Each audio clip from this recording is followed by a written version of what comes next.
Hey, it's your favorite soup lady here, Caroline Wright. And today I'm going to teach you a recipe that I was chasing of the origins of chili. I have so many chilies, there are so many vegetarian chilies out there, but I wanted to go back to the OG, which in my research was from these chili queens, as they were called, in San Antonio in the town square, and from like 1860. So it's a super simple recipe. It's like made in a really cool way where it's like a little bit like it explodes your thinking about each of these ingredients. And I just like twisted it and made it my own, but really using the same ingredients. It's like very, very simple. So you can just choose your favorite chili. I wanted mine really mild. So these are guajillo. Also California chilies are like another favorite. Sometimes I use a mix of the two. It takes just an onion, a head of garlic, some oregano, some cumin, and a pound of pinto beans soaked overnight. I was going back to kind of like San Antonio on the Mexican border and like playing with that idea a little bit, like just a kind of Mexican bean, but you could probably use whatever you want, and a little bit of avocado oil. So let's get started. So there is something that kind of happens in the magic of my kitchen, which is just with that onion that we have and that whole head of garlic, I just like cut the onion into quarters, took off the paper peel, and I just smashed that head of garlic to separate all the cloves still with their peels on. And you just stick that on a baking sheet and you broil it. And then I'll remove all of these cloves of garlic from their papers, and inside they'll be a little bit charred. And I just blend that up with a little bit of water. And that becomes part of the recipe too. But that will be a little bit later. First, we have to make kind of like a chili broth, which also helps soak the chilies. Then we remove the seeds and the membranes to make it a little bit less hot. In this case, I still do that just because I don't want the seeds in there. That's really more important with the spicier chili. So all I do is I add these chilies together with 8 cups of water, and we actually just strain them and keep the water because it has all that flavor in it. And so I'm just gonna bring this to a boil. And then once it's boiling, I just remove it from heat. I let it sit for 5 minutes, and then I strain it. Again, I keep all of that liquid, and those chilies, I pop into a bowl of ice water so that they become cool enough to handle. And then if your chilies are spicy, you might want to put some gloves on, but then I just take off the seeds and the tops, anything else other than just like leaving behind that like nice soaked flesh, and I just set that aside. And so you have just the chili flesh is what you get after the chili flesh, and some broth, some like chili broth. Those are the 2 things that come from this step. So these are those chilies, that chili flesh that I kept talking about, and just blended together with a little bit of water, and it becomes this like really thick, amazing chili paste. And you still have that water, that chili soaking liquid. And this is from the onion and the garlic that I also just pureed with a little bit of water. So this is a helpful little base too. All of these additional steps are just meant to like concentrate the few ingredients that are involved in this recipe. So I also think that it's a really fun way to approach the recipe. So with this dry pot, before I add oil, I just add my chili powder, and then I'm gonna just give it a nice toast. You can see it already goes to work, and it's gonna turn color, get darker. It's delightful, it smells like cumin, yum. And actually, Indian cooking often does this, uses toasted cumin. It's fragrant, I can see it starting to turn brown.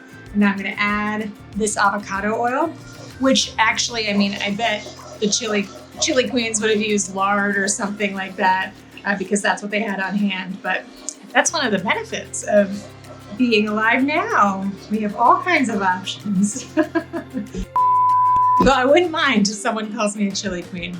That sounds pretty badass. So now that we just let this oil heat up a little bit, we're just gonna add all of our ingredients. We've got our onion and garlic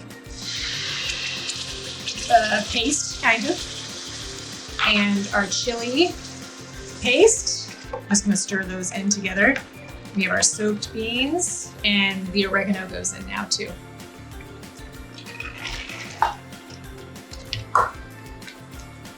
And as usual, because I'm about to add a bunch of that chili soaking liquid, which is just water, I'm going to add some salt. And here we go. Here's the chili soaking liquid. So as you can see, it's only it's not many ingredients, less than 10, but all of the ingredients kind of get used in 2 different ways, which makes it really, really flavorful from just a few ingredients. And so all you do here is you bring it to a boil, and then you let it simmer until those beans are tender, and then you turn the heat up, and it becomes kind of a nice gravy as those beans break down a little bit, and it's like glossy and this gorgeous color that's just from chilies. There's like no chili powder here, so beautiful, delicious. And that chili paste that I showed you, if you wanted to use it in a different way, that same technique, you could make a really delicious enchilada sauce by just like extending it, adding whatever, flavor spices that you want. So delicious. So all I'm gonna do now is I'm just gonna cover it, bring it to a boil, like I said. Once it's at a boil, I uncover it and I simmer it until the beans are tender. And then once they're tender, which is about an hour, I'll jack the heat up again and stir it while it becomes like a really thick, beautiful gravy. So you can see, this is what I was talking about, really nice and thick, gorgeous color, glossy, so delicious. And this is like, I think of Texans like to say like bowl of red. I know that this is not what they're talking about because they prefer it just neat. This is like the bean version of that, which is why I call it chili non-carne. So clever. I'm gonna turn it off since it's nice and cooked, and I can see that some of the beans are split. In my recipe, I say to add some cider vinegar before when you're cooking it. You can also like wait and add it now, and then you're just gonna season it to taste anyway. So I'm gonna see how this tastes, speaking of that.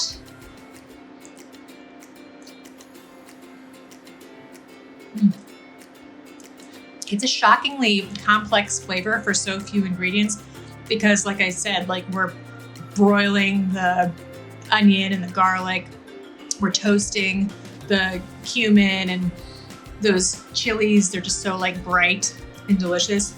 I'm just gonna add a little bit of cider vinegar because I finish all of my soups that way. And that the salt level was fine because I seasoned it with salt before. Just gonna taste it again really quickly.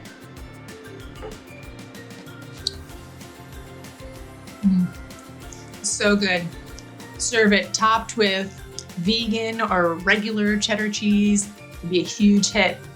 And I'm making this in honor of like what I think of as the chili holiday, which is all the sports games that are on right now. I'm not really into them, as you might be able to tell, but I really love to make food for it. So that's why I made this right now. I hope you'll join me. Anyway, I'm gonna make myself a bowl. It's shocking to me that those chilies make it so red. It's gorgeous.